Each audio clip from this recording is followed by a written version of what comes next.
Piece tissue এগিয়ে দিলাম। এবার তিনি শব্দ করে কেঁদে দিলেন। এখানে চুপচাপ বসে থাকবি, আর যদি কোনো মেয়ের সাথে দেখি তোকে খুন করে ফেলবো, দেখিস। শয়তান একটা। এই বলে আবার কান্না করতে ব্যস্ত হয়ে পড়ল।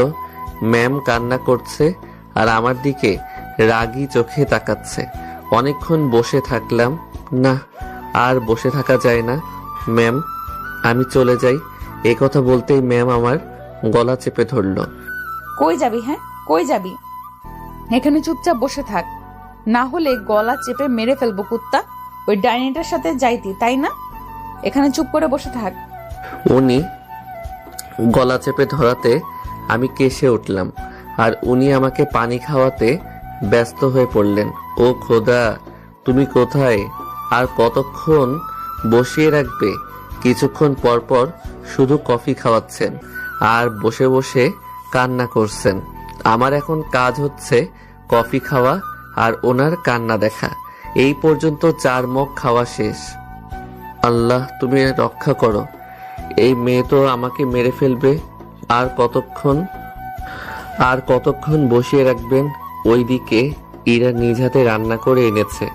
ভাবতেই জিভে পানি এসে গেছে। এখানে বাসা ভাড়া নিয়ে একা থাকি। বাবা মা গ্রামে থাকে। বুয়ার হাতে রান্না খেতে খেতে জীবন শেষ। না, ইরার হাতে রান্না মিস করা যাবে না। এইদিকে ম্যামও আমাকে ছাড়ছে না। এবার ম্যামকে বললাম, ম্যাম আর কতক্ষণ বসিয়ে রাখবেন? দুপুর গড়িয়ে বিকাল হতে চলল, কিছু তো খেতে হবে। ওইদিকে ইরার নিজ হাতে আমার জন্য রান্না করে এনেছে, এখনো হয়তো খাবার নিয়ে বসে আছে। প্লিজ যেতে দিন। এই কথা বলে মনে হয় বড় রকমের ভুল করে ফেলেছি।